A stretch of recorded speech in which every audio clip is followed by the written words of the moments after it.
Have you ever wondered, is what I'm going through just some type of mistreatment, or is it really abuse? Recently, someone commented on one of my TikTok videos saying, that's not narcissistic abuse, that's just mistreatment. And that got me to thinking, like, maybe there is a distinction that we need to talk about. So today, let's talk about the difference between mistreatment and abuse and why it matters for your healing. If you're new here, welcome. My name is Lori. I'm a former teacher with a master's in school counseling, and now I coach women and anyone really who is wanting to get unstuck from a toxic or narcissistic relationship, because as one of my commenters said, you just want peace. I remember feeling that way myself. I just wanted a drama-free life. So if that sounds like you, then follow along and watch other videos and see. If that sounds like you, then follow along and we'll heal together. Okay, now here's the thing. When I create short skits for social media, I can only show one small example of what it's like to be in a toxic or narcissistic relationship. And that's because it's a pattern. Abuse is a pattern of behavior meant to dominate or control you. And you can't show that in one skit. It's like these little things that happen over time, sometimes big things, but like in my case, it was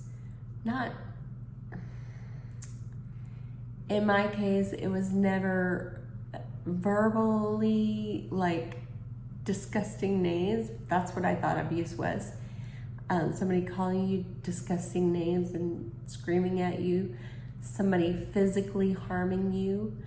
But in my situation, it was more of rage and intimidation and that type of behavior. So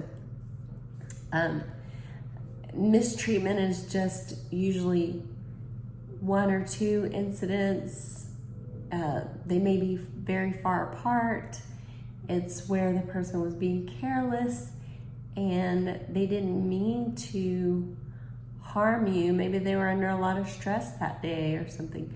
But abuse is a pattern where they're intentionally trying to hurt you or control you. So let's talk a little bit about mistreatment, and I'll give some examples. So mistreatment is when someone treats you unfairly or poorly, disrespectfully, possibly. Usually, like I said, it's just thoughtless or careless behavior. It's not part of a repeated pattern.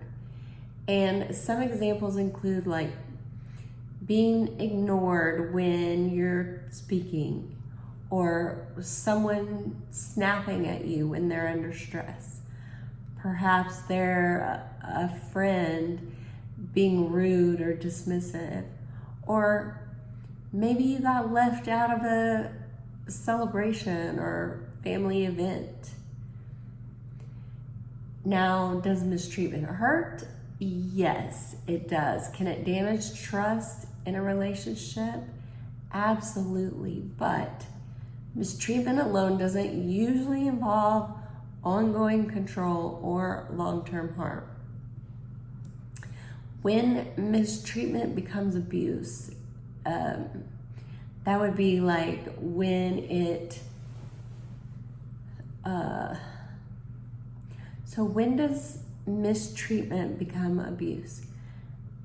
When, according to the National Domestic Abuse Hotline, abuse is a pattern, and it's a pattern of behavior meant to gain power and control over another person.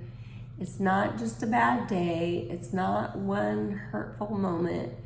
Abuse is repeated behavior, and it often looks like one of these behaviors.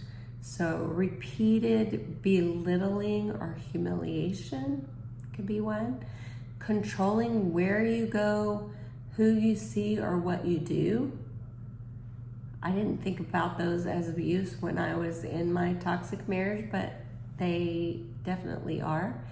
Using threats, intimidation, or violence. So most of us understand that violence is abuse, but did you know that even threats or intimidation are abuse? Another one is coercive control through fear, guilt, or obligation. I have so many clients that talk to me and they say, I really want to leave, but I feel guilty. Or maybe they feel afraid because they're worried about the consequences of leaving from their partner. They could also be worried about finances and all that kind of thing. And a lot of times the narcissistic or toxic person makes you feel like you have an obligation to stay with them. So they might say something like, I've taken care of you while you've stayed home and watched the kids. Or I have one particular client who she quit her job years ago. She was starting to make a lot of money in a creative field. I don't want to give any details, but she quit to stay home with her kids. Her husband makes a very nice salary, but he's mistreating her, and they've grown apart over the years, and she doesn't feel like she can just up and leave because she feels guilty about it. She feels an obligation to him, and he's struggling with some things, like alcohol wise and that type of thing. And she feels like she can't just leave him like that. So that's obligation. And they push that on you. Like, you owe me for what I've done for you. And oftentimes they'll bring up something like way in the past to make you feel like you are obligated to stay with them. So an abusive partner rarely takes accountability for their actions. So somebody that's just mistreating you, they might say, I'm sorry. They might try to do better, but an abusive partner won't take that accountability. If they do apologize, it's usually just a strategy to keep control over you. So you'll notice they will apologize when they want something out of you, or when they need your help with something, or if they feel like you're pulling away a little bit, they might apologize. And then the impact of abuse is much deeper than just mistreatment, because you're left with trauma responses like hypervigilance, dissociation, or just constant anxiety. In my own past relationship, abuse looked like intimidation. Like, he would rage at me for hours, usually during the middle of the night. So he would wake me up angry about something, talk to me for hours. If I tried to interrupt, I would get yelled at for don't interrupt me when I'm talking. And I would just try to defend myself, and I would end up just a crying heap of a mess. And then he would just fall asleep and he would be fine.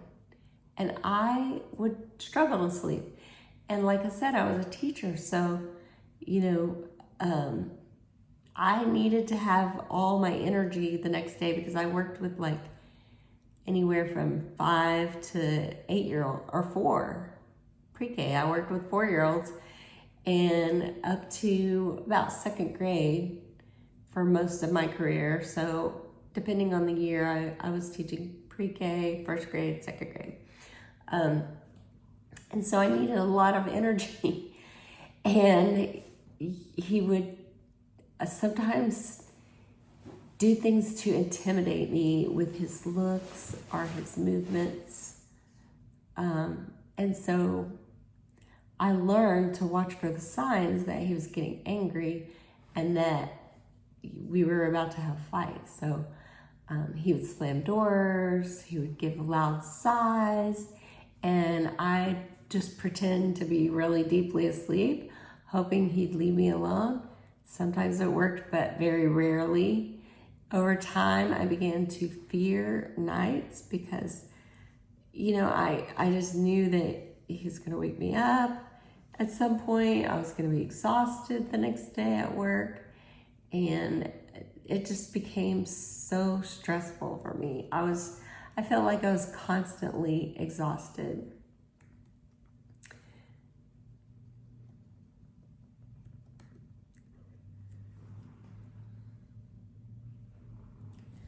Okay, that stress spilled over into my work as a teacher. I, had to reduce my hours eventually. I started teaching part-time.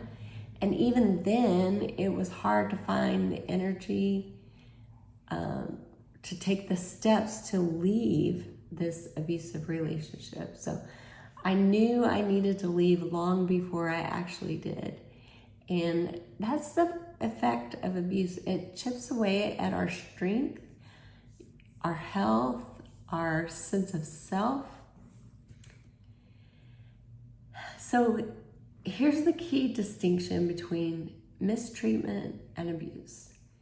I have an analogy for you. So mistreatment is kind of like bad weather. A storm may blow through, it may knock down some branches, leave you shaken, but the sun comes back. Relationships can recover from just these brief little moments of mistreatment. But abuse, on the other hand, is like a climate. So if you think of some of the more harsher climates like Alaska or Arizona or, a place like that, it's not just a passing storm, it's the environment you're forced to live in every single day. You learn to adapt just to survive. But over time, it changes you and it damages the relationship permanently. If you don't like a storm, you can wait it out, but a